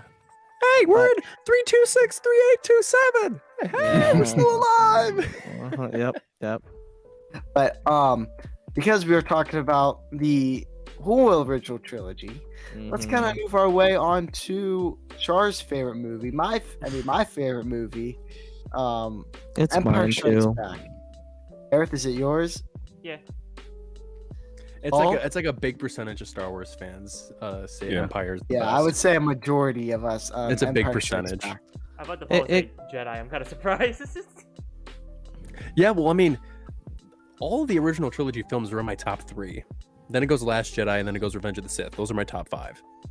Like, all My 3 top five's original the trilogy movies are same. my top 3.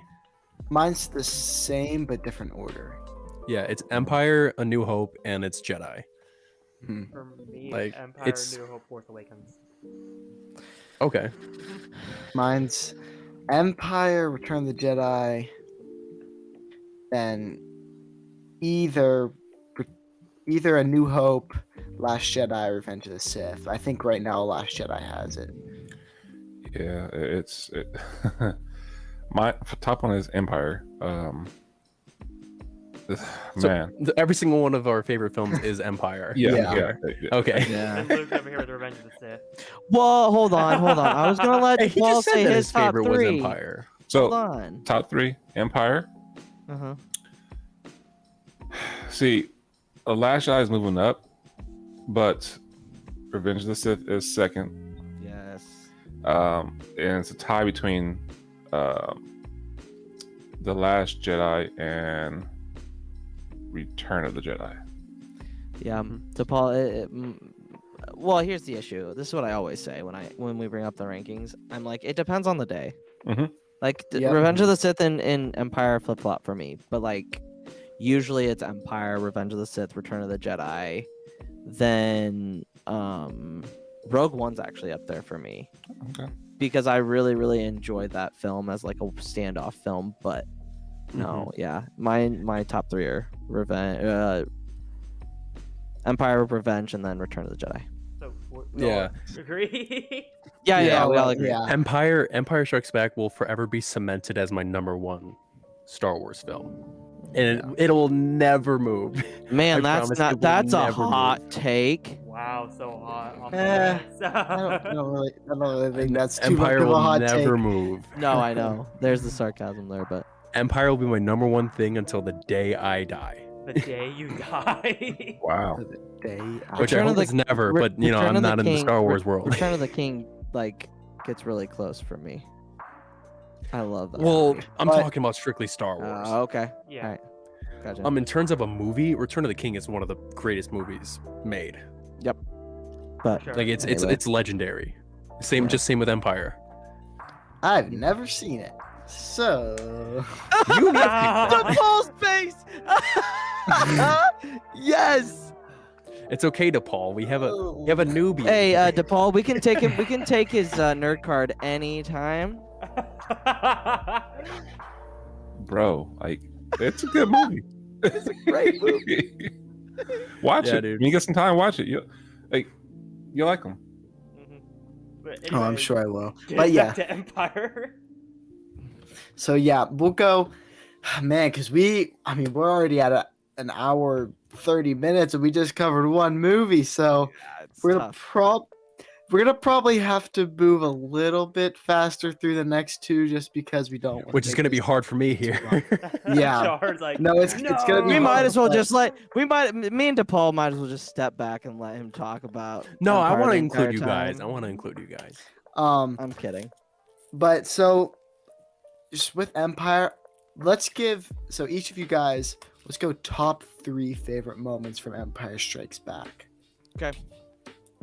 And who would like to go first? Who's Char? I think you'd probably be you're going first. We're He's gonna start chomping. off. He's chomping at the bit. He's chomping at the bits. He's been waiting for this moment. 3, I love you. I know. 2, I am your father. And 1, Yoda in the Force. When Yoda pulls the X-wing out of the water, I cry every time that scene is on. I cry. Like it's Goosebumps. when Yoda goes up to Luke and says, "Luminous beings are we, not this crude matter. You must feel the Force around you." Like it's just like Yoda just seems silly, but he's such a knowledgeable person. Like everything he says, it's like a life lesson. And when Luke doesn't believe, and he's like, "What are we doing here? I'm wasting my time." It's a parallel to Anakin throwing that can after he gets done killing all the Tuskens in Attack of the Clones. Like it's a parallel to it. Like he's rushing and he's not patient, and it's everything on Dagobah is a life lesson. Bless you, Carter. It's And- called the Skywalker trait. Yeah, and that scene on Dagobah, like Dagobah is my favorite part of Star Wars. Like I love it. I love Yeah. it so much. Yeah. Like it's Luke taking his first actual steps in becoming a Jedi. Yep. Like this is like him Yep. fulfilling that hero's journey that he was started to begin with in A New Hope, and then he finishes it in the movie afterwards. But this is where he finally starts to develop to be a Jedi, because Obi-Wan gives him a subtle hint of what it means to be a Jedi and what the Force is, but Yoda just takes it 3 steps higher and just gives him so much information about, a Jedi uses the Force for knowledge and defense, never for attack. And it's just I have so many things to say about it, but obviously don't have a lot of time. But No, I was just yeah, gonna those are my 3 moments. add on because I believe Carter said it during our Luke episode. oh god, that was a while ago. But basically, he was talking about how during Empire Strikes Back, you got to think about where Luke's at after A New Hope. He thinks he's like the hot shot of the galaxy because he destroyed the Death Star. Mhm. He's like, he has this massive ego, and Yoda is just ripping it down, being like, no, you still need to learn. Like, that's the whole point of that sequence. And then one of my favorite Yoda quotes is, I don't know the exact quote, but he's like, Skywalker, always looking to the distance, are you? Never where you are, what you are doing. And like points his cane at him. Like, that just like, that. Looked off to the horizon. Never minding on where he was. What he was doing. Yep. It's like, damn, like Adventure. and how that excitement. relates. A Jedi craves not these things. And How how reckless. how all the lessons that Yoda teaches Luke on this directly mirror the lessons that Luke finally gets in his last moments of life. Like, Not even mentioned, this movie introduces my favorite character of all time, and it's sitting right behind Hereth. Yeah. Boba Fett? Yeah, dude. Yeah, my Boba Fett? Yeah, Where? Don't make me put these on. Don't make me put these on. put him on. No, it's just the movie is. I can talk hours and hours about Empire Strikes Back. It's such a groundbreaking movie. It's the best sequel to a blockbuster film. Yep. Anytime, Like it's better than The Dark Knight. It's Luke. No offense, it's better than The Two Towers. I know The Two Towers is probably the lesser of the three. But it's just Empire Strikes Back is just. because I was gonna bring up as like when people talk about sequels, they always go, "This is the Empire Strikes Back of blank." Yeah. Yeah, this is the Empire Strikes Back of. Yeah, Empire Strikes Back is the gold standard of For a Star sequel. Wars and a sequel. Yep. Yeah, Yep. right. Like, there's never been a sequel that did better than the original before Empire Strikes Back. Yeah, And like I said people were earlier, wrong. Empire is the heart of Star Wars. Like, Star Wars started the whole trilogy thing. Yep. Yeah. Yeah, and just Paul, let's move into you. What are your top 3 favorite moments from Empire Strikes Back? Man. So, Dagobah is gonna be like everything about fucking Dagobah. Like that whole scene, like Luke's going to Dagobah and meeting Yoda in training. Mainly like this training montage sequence, like when he's jumping through the forest and everything like that, and then he's having to levitate himself in the rocks, and seeing Yoda fall. Like,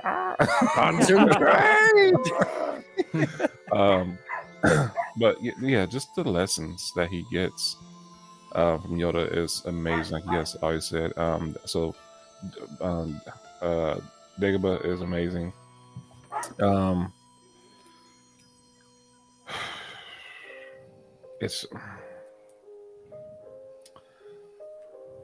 I would say the duel between Luke and Vader. My favorite fight in all of Star Wars. Yeah, My favorite duel in all of Star Wars. I wouldn't say the favorite, but it's a very powerful one, and It's mine. You can see like Vader toying with him and just like boom, because we all know when Vader's serious, man. When he does double handed, he's like, okay, I'm double fisted. You about to get fucked up. You can tell. Force is with you, young Skywalker. But you are not a Jedi. Yet. Oh, And then he's just standing there like it's like, There's so many famous lines that come from just this fight. Impressive. Most impressive. it's crazy, and like he's just like that whole fight was amazing. And not I'm not even talking about like the reveal of him being the father and all this like that, but just that fight. And the fact that like realizing- kids didn't know that, like people didn't believe Vader whenever he said that he actually that they had to have Obi-Wan confirm it in the Return of the Jedi. Return of the Jedi. So Or actually, no, Yoda. Yep. Oh yeah, Yoda, and then also Obi-Wan as well. Yeah. I have a Yoda. Control. You Yoda. must learn control. A Yoda deck of cards I have, and that's the joke. Yeah, that's funny. Yeah, but like I said earlier, like the duels in the original trilogy, it's not from who's the best lightsaber duelist. It's the conflict within the character. And Luke spent the second act of the movie fighting his inner demons on Dagobah with Yoda, and then now it's like, it's just. I can talk hours about just the fight alone. It's ridiculous. Yeah. I just love how the main flaw of the fight is Luke is the first one to activate his lightsaber. He's going in there for a fight. Yeah. Yep. Yeah, it's just like the cave. He's ready to He fight. brought his weapon. He provoked violence, so he got violence. Yeah. And DePaul, your third. Third part. It's hard. You know what? I'm gonna go so the trap from like when Han and Leia was going to in Cloud City with Orlando, and just Darth Vader sitting there waiting. Yes. Like Yeah. in the rear, please join me for join us for dinner. Honor if you join us. Have a seat. Gives one of the best robot chicken sketches ever is the dinner Oh hell scene. yeah. It's Oh my gosh, hilarious. I love Yeah, that scene. and just the thought put into that is like, and yes, the sketches for Robot Chicken, is amazing, but it's seriously like he's just sitting there. He made an elaborate dinner to capture Yeah, and he doesn't. so petty. Yeah, absolutely, absolutely. No doubt. But yeah, that's yeah. So hilarious. It would be an honor if you would join us. It also makes me remind me of Darth Jocko's video about the joke video about Boba Fett and Vader rehearsing. Yeah. Like, all right, when I say this, you're gonna come out really cool looking. Yeah, absolutely, yeah. But And then Luke, same thing to you. it's so hard because Vader's my favorite character, and there are so many good parts with just Vader in this. We get a deeper dive into Vader. This is the first movie that we see the Emperor, who is supposed to be the biggest bad of them all. And I think one of my favorite parts is him talking to Palpatine, because you get to see that we think Vader is the big bad, but in reality, he's really not. He's just a pawn in a bigger game. So the Palpatine's reveal. Oh. Then Dagobah's cool, but Han and Leia's relationship, them on the Falcon, is when she's struggling to do something, and he tries to offer to help her, and she's like, "I'm a girl boss. I can do this. I don't need your help." And then it starts the romantic part that's been gathering the entire time. And then honestly, the fight. It's the fight. It's got to be the fight. That's my third favorite part, is that Vader knows who Luke is. The gravity of the sayings. When you read the comics and you read the external media, if you want more background on all of the movies, or at least the first two movies, read the certain point of views, because you get a different perspective from each character, and it's amazing. My favorite. I read one. the Empire Strikes Back, a certain point of view, and it's just there's Palpatine. stories about every single thing. Palpatine. There's stories about Project Swarm and the Imperial probe droids. Yep. There's stories about Boba Fett with the bounty hunters on the Executor. There's so many different stories. There's stories about Wampas. There's stories about Palpatine and Vader. It's crazy. It's crazy. Palpatine's the best. Disturbance. Just because by Yes. writer Mike Chen, who's doing Brotherhood. Yes, I love that. It's so good. This movie, obviously, cult classic, but the fact that we get the dynamic between Vader and Luke, and then what we see in Return of the Jedi is just the culmination of that reveal. That was the biggest thing to happen to not Pulp Fiction. What do I want to say? Pop culture. Pop culture. That was the biggest thing for pop culture. Pulp Fiction. At that time, like what we were talking about, that reveal destroyed children. Like it literally like gave them nightmares, and they didn't want to believe it. And the fact that that reveal was even held from the entire cast, it was written in the original script that said Obi-Wan was the one that killed your father. I have a script of Empire Strikes Back, and it has it's blank. Yes, at that scene. It's amazing, and the fact that only James Earl Jones knew, George Lucas knew, Irvin Kershner knew, and then Mark Hamill knew after he knew. No, they told him when they were filming that. David Prowse David knew. Prowse knew. David Prowse knew. I thought David Prowse didn't know because David Prowse is so much of a David blabbermouth. Prowse almost spoiled it. This that's was right. one of the biggest kept secrets at the time, and that's why David Prowse, rest in peace, he wasn't allowed to like appear on any like Star Wars set or anything because like of all the controversy. Yeah. But like that reveal is amazing. And it's the greatest plot twist in film history. Absolutely. Yep. My favorite detail with David Prowse is, I believe this is from Empire, because A New Hope, he didn't know that his voice was going to get dubbed over, so he recorded every line like he was recording it. In Empire, he knew he was going to be dubbed over, so he would just say whatever the fuck he wanted during any scene. It was the most, and he'd always destroy Harrison Ford and Carrie Fisher. Yep, absolutely. That's awesome. Yep. No, Luke, was that 3? Is that? Yeah, that was 3. Okay. All right. So again, we could literally probably make a whole entire podcast episode on Empire Strikes Back. We could make a whole episode on New Hope. We could make a whole episode on Return of the Jedi. Yeah. But just because of time, we're just gonna do the same thing for Return of the Jedi. Top 3 moments from Return of the Jedi.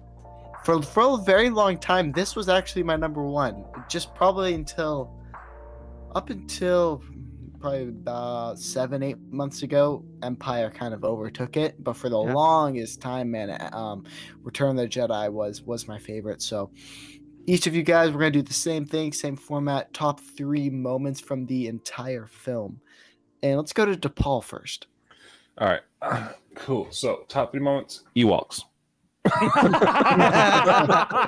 Is that your number 1 or number 3? Number 1. I mean, I can give them all 3, but we'll number 1, Ewoks. So Wicket is a badass. I love Wicket. He's a G. I love Mr. Warwick. Wicket the Ewok. Boom. Top. That's number 1. Number 2. The first act, the whole Jabba Palace was awesome. Loved it. Yep. Seeing Sarlacc, the Rancor, that fight was cool, and just the escape plan, like that thought out R2 signal R2, so that escape plan was amazing. Yep. Last top number 3.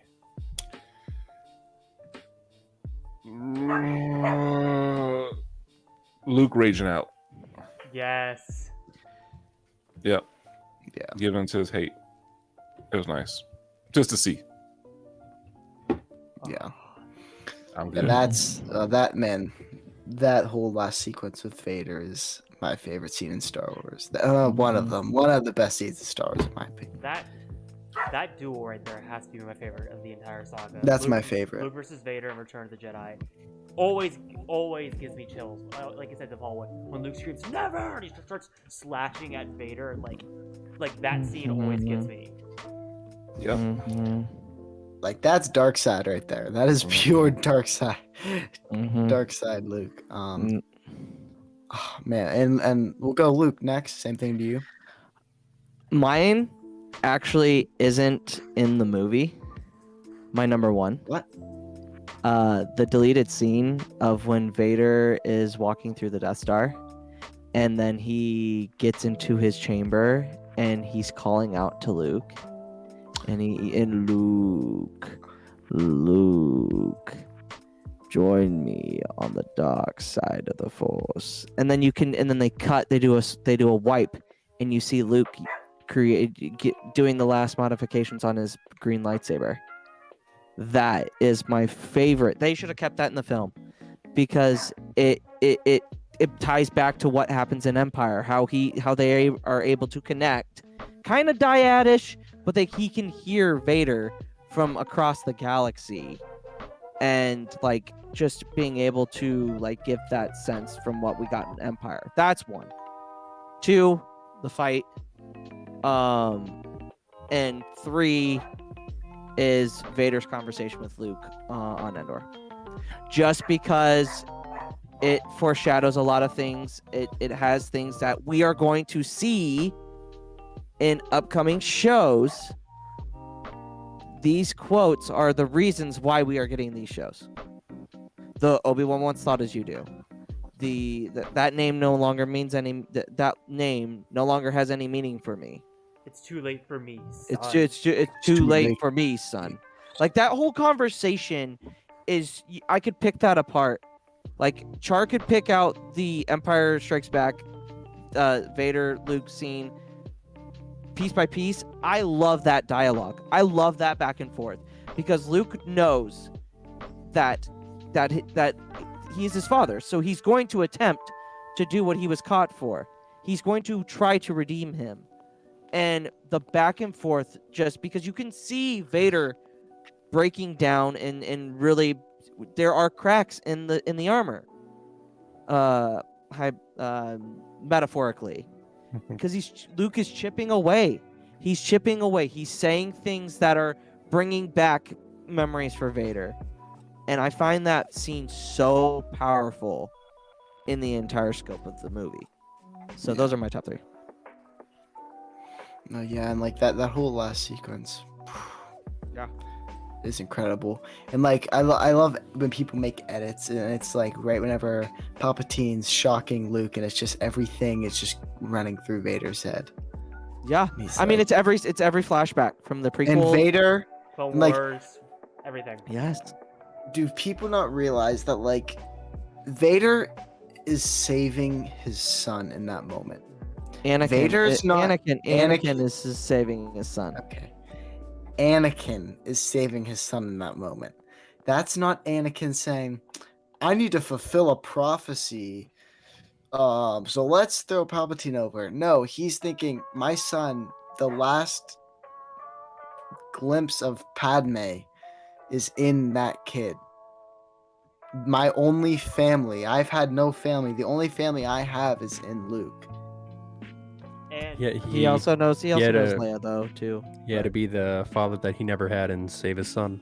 And Exactly. I was gonna say Yeah. as well, on top of that, this ties into Rebels, because like Filoni was talking about in an interview, he goes, as much as tragic as it is, like during the Ahsoka duel, it's like you have to leave it in that type of way where Vader's unredeemable, because the only person that Yeah. can ever reach him is his son. It's Luke. Yeah. Yeah. Absolutely. Yeah, but it's, oh, man, that's such an amazing moment. And Char, same thing to you.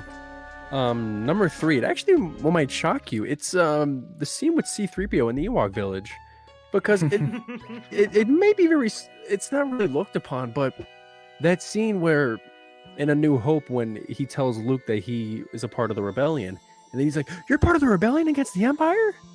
Yeah, have you been in many battles? Several, actually, I think. I'm only an interpreter and not good at telling stories. And then you see him explaining Telling the the entire story. original trilogy up until that moment to the Ewoks. And it's like, great. it's like it's never talked about. Like the growth of C-3PO's character from A New Hope to Return of the Jedi. Like it's crazy. Like, and that's my Yeah. number 3. It's just him not being able to tell stories to being able to tell stories to an entire village of Ewoks. Mhm. Number 2 is the space battle. That's the space battle over Endor is the greatest space battle in Star Wars. That's my favorite space battle ever. It's just so well done. The visual effects are just amazing. And number 1 is Vader's redemption. Yeah. Anakin's redemption. Oh God, here we go Well, again. Anakin can't Oh my redeem gosh. himself. Vader redeems himself. They're the same person. Anakin I will can't not redeem take- Anakin. I will not Vader take- can redeem Anakin. I will not be the taking any National questions Debate at Show this point. on They Fly Now. I'm kidding. Remember, Anakin can't redeem Anakin. Vader can redeem Vader Anakin. can redeem Anakin. Yeah. You can't. Okay, You same difference. So then why No not longer, say it? no longer taking any So questions. then why did you w- say it if it's not a difference? When you look at it on YouTube, it never says Anakin's redemption. It says Vader's redemption. Vader's redemption. I'm with Char on this one. Vader can't redeem Vader. But they're one and the same person. That's a whole other Oh, this is podcast. another See, topic see, for another see, night. see. That's what I'm saying. That's what I'm saying. Like, no, we can't. Nope. A different topic for another night. Okay. Anyways. Anyway, Hereth, what's your top 3? Okay. I feel like obviously number 1 would be Luke versus Vader. Number 2, I would say, would be Victory Celebration on Endor. Then number 3 would be Luke telling Leia that he's his sister. Time out. Did you say victory celebration on Endor? Yes, I did. I did that on purpose. I did that on purpose, DePaul. I would see if you'd catch that. He gave you a tech. I'm kidding. He's like, time out. Were you not talking about Yub Nub? I'm with you. I was dang it, because I was gonna say Victory Celebration too, because Victory Celebration is He was like, technical foul, 2 Ewoks and a Victory yip. Celebration is better than Yup Nub. Oh Paul. God. And it's funny. Oh, God. Victory Well, Victory Celebration has its, like, it's with Yub Nub. It has basic stuff like that with it. So. Yeah, but no, I would have to go Victory Celebration. Same thing. The duel. I think of a third that no one else said. Seeing the second Death Star blow up is always a really cool scene, with it just like collapsing and like they're like, crap, gotta go, gotta go, and like, and then Lando's Yahoo after he blows it up is just iconic. Yeah. And just seeing so I'll go that with my third, just because just seeing him just fly out, and as he flies out, Death Star explodes. I love Yeah. it. Did any of you say the Rancor bit? No. No. No. Okay. Like, there's so many good moments. Well, in that movie. DePaul said the whole Jabba sequence. The whole job. Oh, that's true. Yeah. Yeah. Well, a lot happens. A lot. Yeah, a lot A happened. lot happened. Boba Fett, quote unquote, dies. Luke yeah, has his first taste in the dark side with a force choke. Yes. Yeah. He's like, Gamorreans, what are your sticks gonna do? It's like, oh yeah, I'm gonna make an X. That's gonna stop me. Yeah. Nope. Uh-huh. And then Uh-huh. Iwanawanga. Yeah. I mean, such a great movie, and really just kind of closing it up. Like, these 3 movies changed film making. These 3 movies have probably the biggest impact in pop culture. It Or at changed least the world. It It changed, changed the world. Like, And if it sporting wasn't- events. Sporting events have Star Wars night. Yeah. Yeah. It's ridiculous Yeah. how big of a deal this franchise is. No one understands that Star Wars is everywhere. Like, it's everywhere. Like, It is. It's practically unavoidable. Mhm. It is unavoidable. I mean, every sitcom will like make it some random Star Wars reference. Buzz once in a Lightyear and while. Zurg did the I Am Your Father Yeah, in Toy Yep. Story 2. Like, Yep. I remember Yeah, that. oh my one. gosh, it's just crazy. And then all started from these 3 movies. Mm-hmm. And wow, like, oh crap, is my camera falling? It's falling down. Save it, save it. My tripod's coming off the wall. No. Yeah, your camera's saying, "Hey, man, it's time." It's time to. Yeah. It's time. Korea's like, Like, wrap right. this shit. Mhm. I'm tired. Let's go. Charge me. But yeah, it's man, it's just crazy. And if it wasn't for like these 3 films, we wouldn't get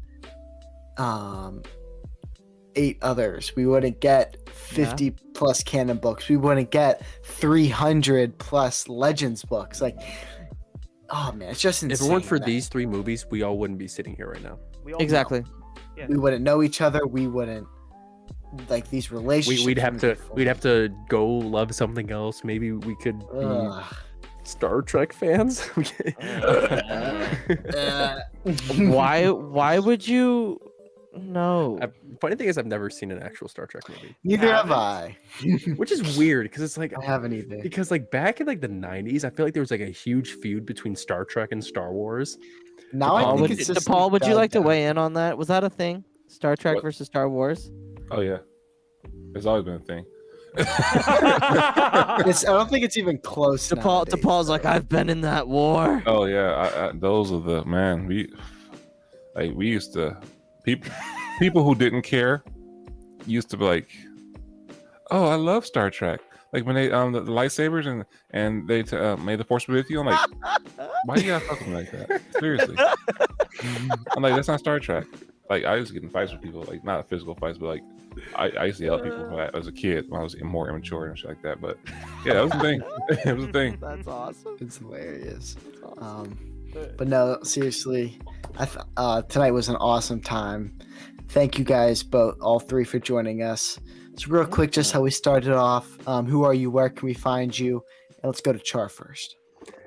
Well, you can find me. Well, I first am CharCharJ, and you can find me on TikTok at CharCharJ, and you can find me on YouTube at the Podwans Podcast with my co-host Luke over here with his For Light and Life beanie. You can find us every Wednesday morning for Book of Boba Fett watch-alongs, Thursday nights for Clone Wars arc reviews, and Friday nights for the Book of Boba Fett roundtable for that weekly episode. So that's where you can find me. Awesome. And Luke, same thing. Everything that Charger said, I love the fact that he's on here, so I don't have to go through the whole spiel. You're welcome. You're welcome. But so tomorrow night, we are going to do We're going to do the watch along for the next episode with Senator Smoke, for Boba Fett. She's Senator a cosplayer. Smoke. She does cosplays for Marvel, DC, and Star Wars. So check that out. Julia Christine, we are on the Corky Kenobi arc of the Mandalore.